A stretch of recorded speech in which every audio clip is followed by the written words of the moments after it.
Dear students, आज हम इस वीडियो लेक्चर में सेकेंड ईयर केमिस्ट्री चैप्टर 11 का लास्ट टॉपिक डिस्कस करने जा रहे हैं और वो टॉपिक है ether.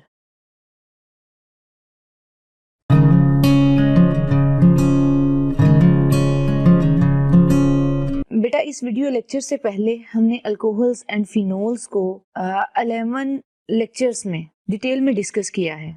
These are the main headings covered in this lecture: introduction of ether, classification of ether, nomenclature of ether। इसमें हम कॉमन एंड अयूपिक दोनों देखेंगे।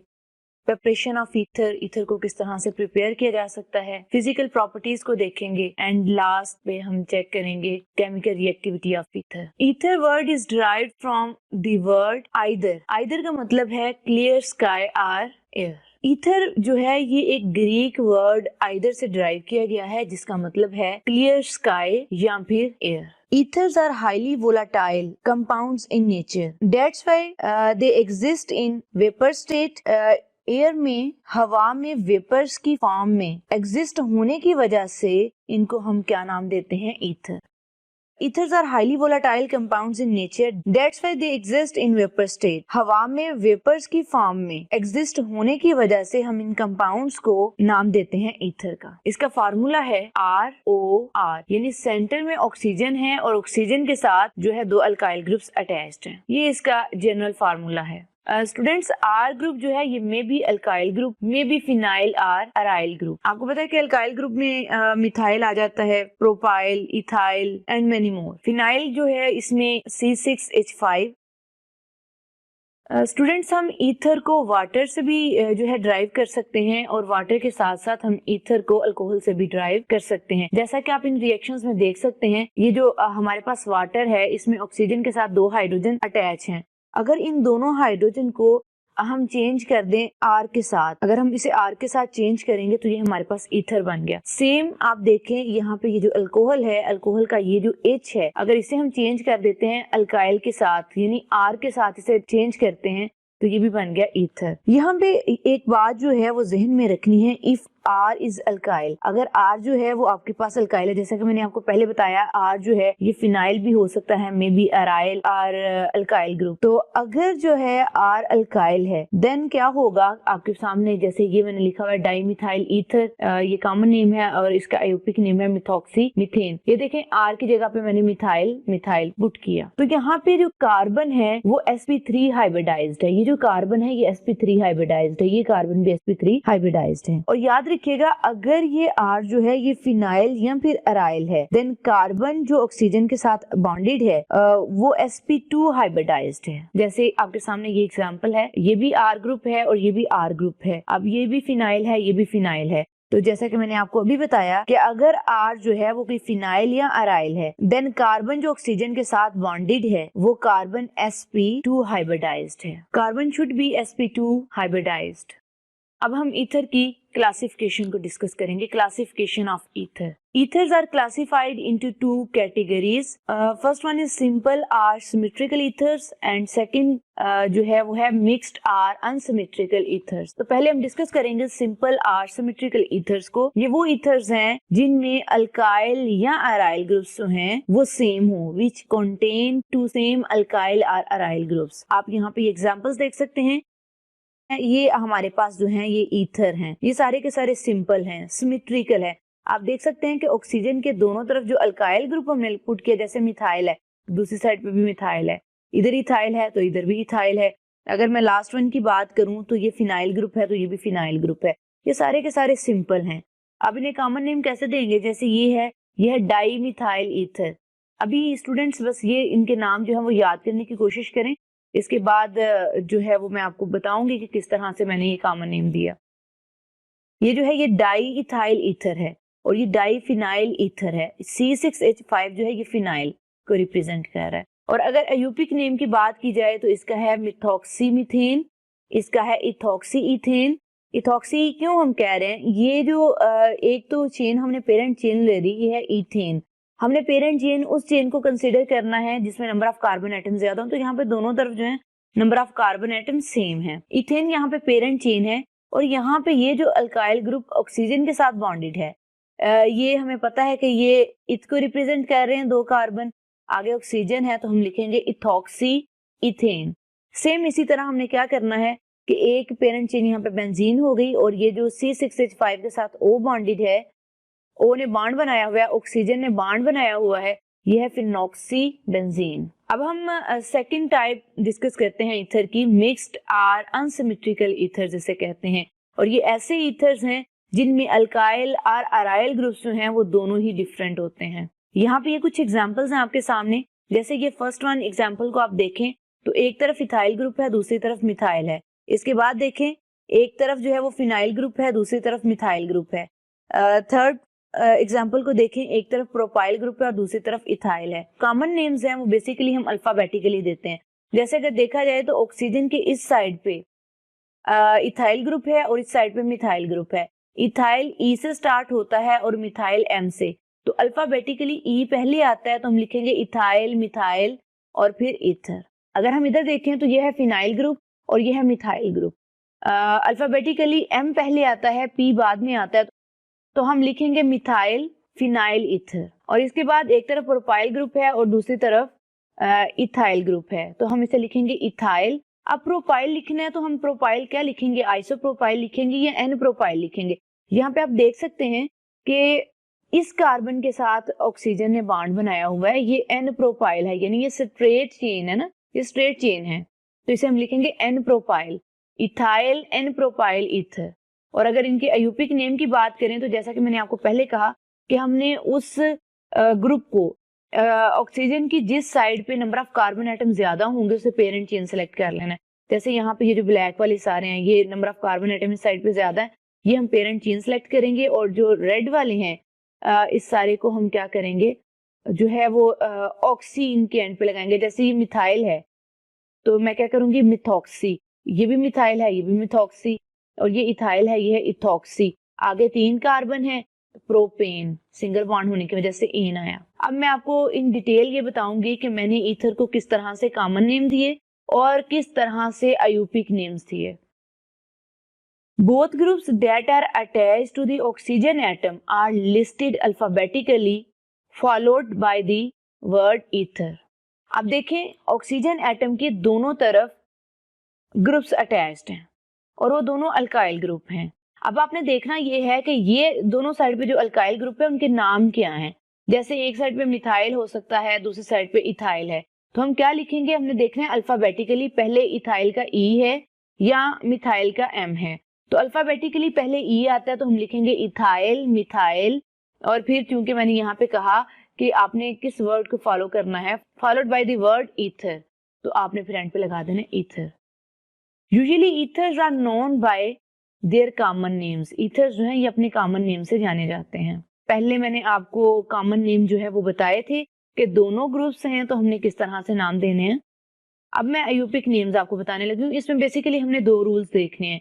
इन IUPAC system the large alkyl group कहता है कि ऑक्सीजन की जिस साइड पे, ऑक्सीजन की जाहिर सी बात है दोनों साइड पे अल्काइल ग्रुप अटैच है, आर ग्रुप अटैच है, जिस साइड पे अल्काइल ग्रुप जो है वो लार्ज होगा उसे हम पेरेंट मॉलिक्यूल कंसीडर करेंगे and given the last name. और इससे पेरेंट जो मॉलिक्यूल होता है जिसे हमने पेरेंट कंसीडर किया होता उसे हम लास्ट पे लिखते हैं। दिस स्मॉलर अल्काइल ग्रुप, जाहिर सी बात है फिर दूसरी साइड पे स्मॉलर अल्काइल ग्रुप होगा अलोंग द ऑक्सीजन, ऑक्सीजन के साथ इज यूज्ड एज प्रीफिक्स, उसे हम प्रीफिक्स देंगे। जैसे लेट्स सपोज एक साइड पे इथाइल है और दूसरी साइड पे मिथाइल है, तो हम क्या करेंगे, मिथाइल जो है ये स्मॉलर अल्काइल ग्रुप है, ये ऑक्सीजन के साथ इसने बॉन्ड बनाया हुआ है, तो हम इसे यूज करेंगे प्रीफिक्स, यानी ये होगा methoxy and given the name alkoxy. मुझे पता है कि एक कार्बन है तो वो होगा मिथॉक्सी। अब चूंकि दूसरी साइड पे इथाइल ग्रुप है तो ये इसका नाम पूरा होगा methoxy ethane. IUPAC names are not common as they are difficult. ज्यादातर ईथर जो है ये अपने कॉमन नेम से जाने जाते हैं, ये आईयूपीएक नेम से नहीं जाने जाते। बहुत कम लोग जो हैं वो आईयूपीएक नेम से ईथर्स को जानते हैं। इसकी रीजन ये है कि ये डिफिकल्ट हैं, एज दे आर डिफिकल्ट। ये हमारे सामने कुछ ईथर्स हैं, इनके कॉमन नेम है, ये आईयूपीएक नेम है। अभी जो मैंने रूल्स आपको बताए हैं उन रूल्स को बेस बनाकर हम क्या करेंगे, इनके कॉमन नेम्स भी लिखेंगे और अयूपिक नेम भी लिखेंगे।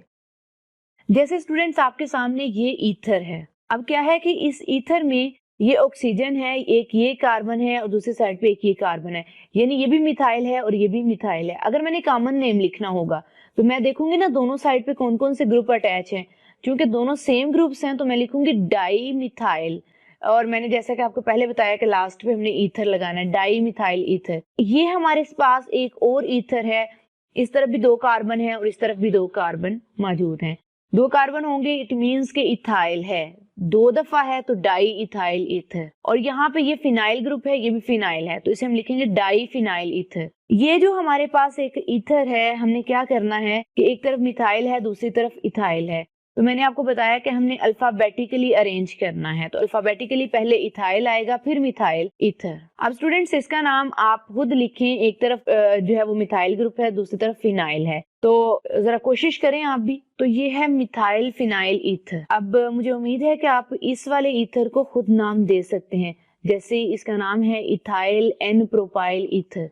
मैंने इस प्रोपाइल के साथ एन क्यों लगाया, ये मैं पहले आपको रीजन बता चुकी हूँ। अब इनके अयूपिक नेम हम लिखेंगे। जैसा कि मैंने कहा कि आपने देखना है ऑक्सीजन एटम के दोनों साइड पे देखना, आपने उसे पेरेंट चेन कंसीडर करना। जैसे यहाँ पे भी एक कार्बन है, यहाँ पे भी एक है, तो ऑब्वियसली यहाँ पे जो पेरेंट मॉलिक्यूल है वो मीथेन है, तो दूसरा सारा क्या हुआ, मिथॉक्सी मीथेन। अब यहाँ पे देखें दोनों तरफ 2-2 कार्बन है, तो पेरेंट हुआ इथेन, तो जो रिमेनिंग है वो ये 2 कार्बन है, ऑक्सीजन है, तो ये होगा इथॉक्सी इथेन। ये है फिनॉक्सी बेंजीन। तो अब स्टूडेंट्स यहाँ पे आगे ना डिफरेंट है, जैसे एक तरफ 2 कार्बन है, एक तरफ 1 कार्बन है, तो हम 2 वाले को पेरेंट चेन कंसीडर करते हैं, 1 वाले को नहीं। अब ये है मिथ और ऑक्सीजन है मिथॉक्सी इथेन, यहाँ पे भी देखें तो ये भी होगा मिथॉक्सी बेंजीन। और अगर हम इसकी बात करते हैं तो ये होगा इथॉक्सी प्रोपेन। अगर आपको यहाँ पे कंफ्यूजन है तो आप कमेंट सेक्शन में अपना क्वेश्चन पूछ सकते हैं। स्टूडेंट्स अब हम इसकी प्रिपरेशन देख लेते हैं ईथर की। जैसा कि हम जो है पहले ये पढ़ चुके हैं कि अगर हम अल्कोहल की डिहाइड्रेशन करवाते हैं in the presence of concentrated sulphuric acid and this reaction is carried out at 140 degree Celsius temperature, तो हमारे पास ईथर आता है। लेकिन हमारे इस चैप्टर में जो है ईथर को प्रिपेयर करने के 2 मेथड्स दिए गए हैं। एक मेथड है बाय विलियमसन्स सिंथेसिस, पहले हम इसको डिस्कस करेंगे। इसमें करना कुछ यूं है कि हम अल्कोहल का रिएक्शन करवाएंगे। किसके साथ करवाएंगे, मेटालिक सोडियम के साथ करवाएंगे, तो हमारे पास अल्क ऑक्साइड आएगा। जैसे ये है हमारे पास इथाइल अल्कोहल, इसका रिएक्शन हम सोडियम मेटल के साथ करवाएंगे, तो हमारे पास क्या आया, सोडियम इथॉक्साइड। इसे हम अल्क ऑक्साइड भी कह सकते हैं, और साथ हाइड्रोजन गैस इवॉल्व हुई। अब यहाँ पे ये जो सोडियम इथॉक्साइड हमारे पास आया है, इसका फर्दर रिएक्शन कराया जाएगा इथाइल ब्रोमाइड के साथ, यानी अल्काइल हेलाइड के साथ। तो होना कुछ इस तरह से है कि यहाँ से ये सोडियम और यहाँ से Br ये NaBr के फॉर्म में निकल जाएगा और हमारे पास ये ईथर बना, डाई इथाइल ईथर। ये जो हमारे पास सोडियम इथॉक्साइड आया है ये स्ट्रॉन्ग न्यूक्लियोफाइल है। जो लास्ट इसकी प्रिपरेशन का मेथड है वो ये है कि alkyl halides are heated with dry silver oxide to form ether. ये हमारे पास अल्काइल हेलाइड है। जो मैंने यहाँ पे अल्काइल हेलाइड लिया वो है इथाइल ब्रोमाइड, ये मैंने 2 लिए हैं। इसका रिएक्शन मैंने करवाया सिल्वर ऑक्साइड के साथ। याद रखिएगा ये सिल्वर ऑक्साइड मैंने ड्राई लिया है, ये हमने ड्राई ही लेना है। अगर हम ड्राई के अलावा यूज करेंगे, कोई नमी वाला यूज करेंगे, तो हमारी प्रोडक्ट ईथर नहीं आएगी बल्कि अल्कोहल आएगी। तो इससे हमारे पास ईथर आएगा, ईथर का नाम होगा डाई इथाइल ईथर और साथ AgBr निकल जाएगा। ये किस तरह से निकलेगा ये देखें। ये मैंने 2 इथाइल ब्रोमाइड ले लिए और मैंने सिल्वर ऑक्साइड लिया। अब यहाँ से भी बॉन्ड ब्रेक होगा, इसका यहाँ से ब्रेक होगा, यहाँ से ब्रेक होगा, यहाँ से, और ये सारे मिल जाएंगे, यानी AgBr मिल जाएगा। हमारे पास Ag यानी सिल्वर ब्रोमाइड 2 बनेंगे, जैसा कि मैंने यहाँ पे मेंशन किया। अब पीछे क्या बचा कि ये ऑक्सीजन है, ऑक्सीजन के दोनों बॉन्ड ब्रेक हो चुके हैं, तो ऑक्सीजन एक बॉन्ड इस कार्बन के साथ बनाएगा और एक किधर बनाएगा, तो हमारे पास डाई इथाइल ईथर आएगा। अब हम इसकी फिजिकल प्रॉपर्टीज देख लेते हैं। Usually ethers are volatile liquid. Volatile liquids तेजी से वेपर्स में कन्वर्ट हो जाते हैं। हाईली इनफ्लेमेबल, ये तेजी से आग पकड़ने वाले कंपाउंड्स हैं। विद लो बॉइलिंग पॉइंट, जिनका बॉइलिंग पॉइंट क्या है, कम है। याद रखिएगा कि ईथर जो है ये हाइड्रोजन बॉन्डिंग शो नहीं करता, with their molecules. That's why ethers are volatile. इसमें weak London forces present होते हैं जिसकी वजह से इनकी volatility ज्यादा है और इनके boiling point कम है and they are highly inflammable. जब भी कोई कंपाउंड आग पकड़ता है तो वो गैशियस फेज में आग पकड़ता है, ये याद रखिएगा. They are slightly soluble in water. ये जो ईथर्स हैं ये वाटर में स्लाइटली सॉल्युबल है. मैं आपको एक शॉर्ट वीडियो भी दिखाऊंगी यहाँ पे जिसमें आप ये देख सकेंगे कि जो ईथर है ये वाटर में थोड़ा सा सॉल्युबल है और सेम इसी तरह वाटर भी ईथर में थोड़ा सा ही सॉल्युबल होता है.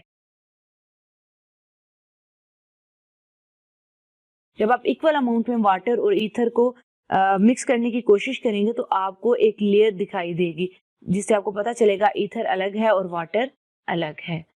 बस थोड़ा सा यानी स्लाइटली सॉल्युबल है ये.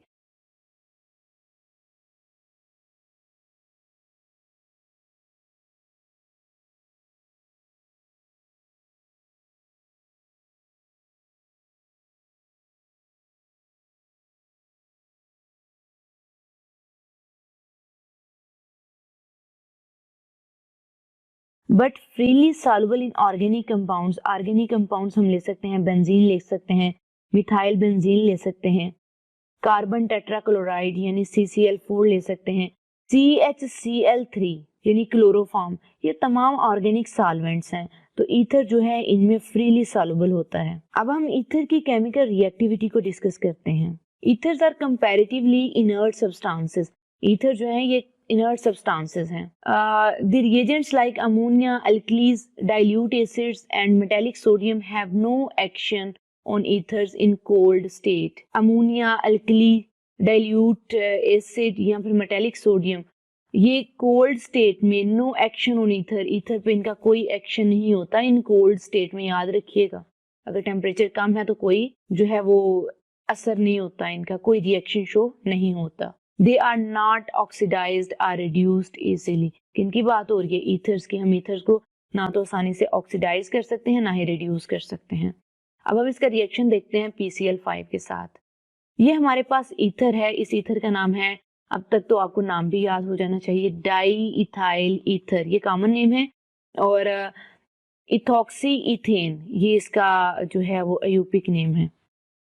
इसका रिएक्शन करवाएंगे PCl5 यानी फास्फोरस पेंटाक्लोराइड के साथ. तो हमारे पास प्रोडक्ट कुछ ये आएगी. यहाँ से बॉन्ड ब्रेक होगा तो C2H5 के साथ जो है वो अटैच हो जाएगा, Cl अटैच होगा इसी तरह. और फिर होना स्टूडेंट्स यहाँ पे ये है, एक ये P है और इसके साथ 5 Cl अटैच हैं. तो 2 Cl जो है वो इसके साथ चले गए और बाकी हमारे पास क्या बचा, P और एक O वहां से, POCl3. Reaction with halogen acid. ये हमारे पास ईथर है और ये हमारे पास हैलोजन एसिड है यानी हाइड्रोजन आयोडाइड. जब इन दोनों का हम रिएक्शन करवाते हैं तो हमारे पास ऑक्सोनियम आयन आता है. होना कुछ इस तरह से है कि ऑक्सीजन के पास में वो फ्री इलेक्ट्रॉन्स होते हैं तो इसने शेयर करने हैं हाइड्रोजन के साथ. तो जैसे इसने हाइड्रोजन के साथ इलेक्ट्रॉन शेयर करने हैं तो इसके ऊपर पॉजिटिव साइन आ जाना है और आयोडाइड जो है वो सेपरेट हो गया. अब फर्दर इनका रिएक्शन होगा तो होना कुछ इस तरह से है कि इस आई ने अटैक करना है, इसका आयोडाइड ने अटैक करना है कार्बन पे और यहाँ पे जो इलेक्ट्रॉन्स होने हैं वो ऑक्सीजन को मिलने हैं. ये बॉन्ड ब्रेक होगा और C2H5 की फॉर्म में निकल जाएगा और बाकी हमारे पास क्या बचेगा, अल्कोहल. स्टूडेंट्स अगर इस लेक्चर में किसी को भी कोई भी कंफ्यूजन है, कोई क्वेश्चन है तो आप फ्रीली कमेंट सेक्शन में पूछ सकते हैं.